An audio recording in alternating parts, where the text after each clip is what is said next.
السلام عليكم، يا رب تكونوا بخير. في الفيديو ده هنعمل الفطير الشرقي، بجد خطير في البيت، احلى كتير وانضف كتير من بره ومش صعبه خالص. هو بس محتاج تركيز شويه وهتعملوا احلى من احلى مطعم. طبعا المكونات كلها هكتبها لكم في الديسكريبشن بوكس، ويلا بينا نبتدي. استخدمت كيلو دقيق وعليه معلقه سكر وربع معلقه ملح، وهنبدأ ان احنا نضربهم بقى بمية عادي.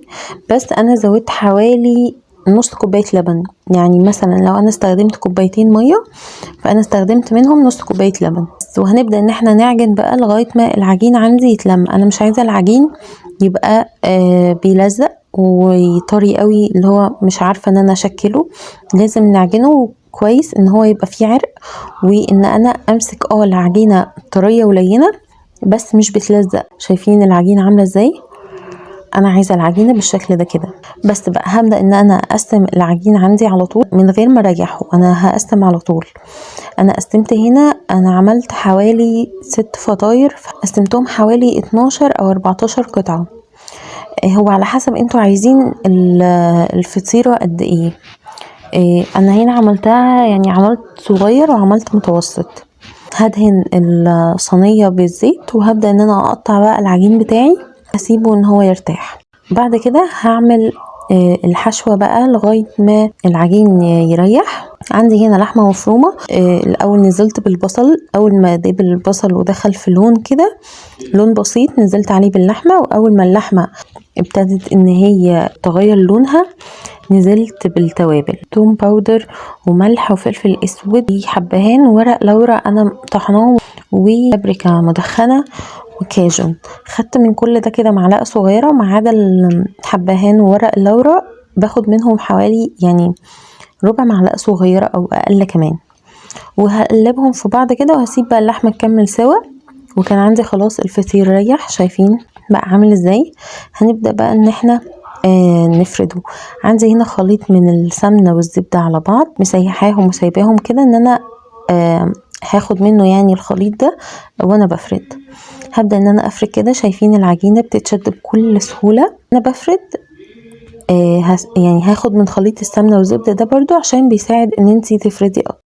انا عملت واحدة كبيرة، يعني قطعة كبيرة وقطعة صغيرة. الفطيرة هتبقى عبارة عن واحدة كبيرة وواحدة صغيرة. يعني مثلا لو كورة عاملينها 110 جرام، التانية هتبقى 90 جرام.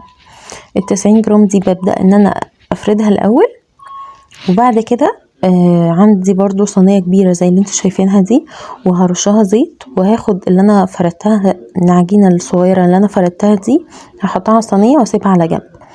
وبعد كده هفرد بقى الكبيرة، الكورة الكبيرة بنفس الطريقة. شايفين بسهولة جدا،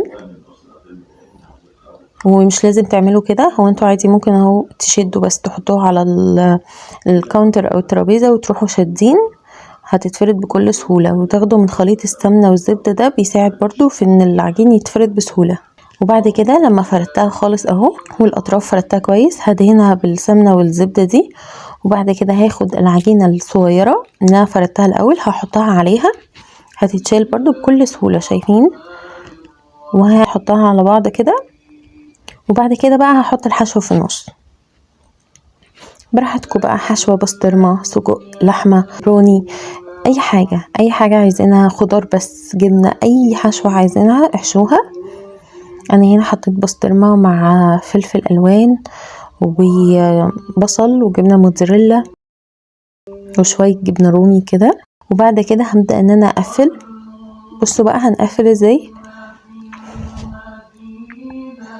هنقفل الاول الصغيرة بس مش هنكلكع، يعني احنا بس بمجرد ان احنا نحطها كده، يعني هنقفل بس على الحشوة.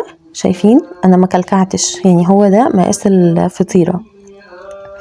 وبعد كده الكبيرة هقسمها عليها زي الظرف كده، يعني هناخد الجنبين على بعض من كل ناحية، هيبقى بالشكل ده. ونجيب عندنا بقى الصينية بتاعتنا. انا عندي صينية البيتزا دي كانت حلوة مش وحشة، بس اي صينية مش مهم. هتاخدوا بقى عجينة الفطير دي وتحطوها بس العكس، يعني هتخلوا التطبيقة دي لتحت، وهيبقى ده شكل الفطيرة بتاعتي. ده الحجم بقى اللي انا بقول لكم عليه. لو انتوا عايزين حجم اكبر من كده يبقى هتزودوا العجينة بدل مثلا 110 و90 لا تبقى 140 و110 هكذا. وبعد كده بقى حطيت على الوش جبنة موتزاريلا وخضار كده بس وزيتون. وهعملها معاكم تاني. شايفين انا بفرد بكل سهولة لان العجينة ريحت كويس، طرية ولينة وبتتفرد بسهولة. اول واحدة دي اهو احنا هنسيبها بقى على الصينية ونبدأ ان احنا نفرد الكبيرة.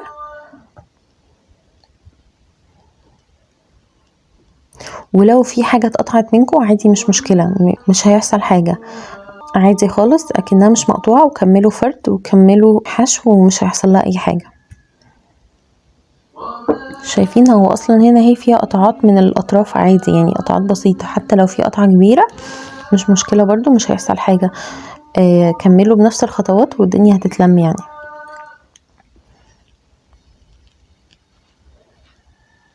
شايفين بقى بنقفل عليها ان احنا مش بنلمها مش بنكلكعها، لان هو ده حجم الفطيرة اللي انا عاملاها. انا عاملاها يعني في صغير وفي متوسط، انا ما عملتش كبيرة قوي. عايزين كبيرة قوي يبقى هنزود العجينة نفسها تبقى وزنها اكبر. شايفين بحاول بس ان انا الم الاطراف كده وهقفل عليها الكبيرة كده كده هتقفل على الحشوة اصلا. شايفين بالشكل ده. وهنخلي التطبيقة من تحت، بدهن كويس قوي الصينية واحنا نقلع الفطيرة بتاعتي عليها. هنسويهم بقى على ايه؟ هنسويهم في الفرن رف اوسط، بس الفرن يبقى على اعلى درجة حرارة وساخن مسبقا. وهنحطها وهي مش هتاخد وقت، يعني هو الفرن هيبقى على اعلى درجة حرارة.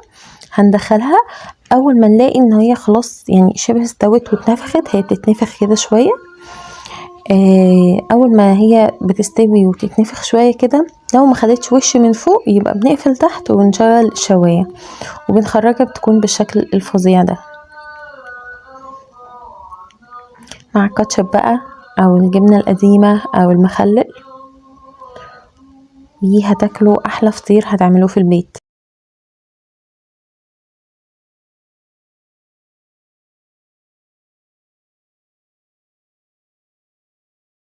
شايفين التوريقة من جوه بقى؟ شايفين القطعة عاملة ازاي؟ هو مورق من جوه مع ان احنا ما عملناش طبقات كتير، بس هو مورق من جوه ازاي، بجد خطير. جربوه وقولوا لي رأيكم، واشوفكم على خير الفيديو الجاي.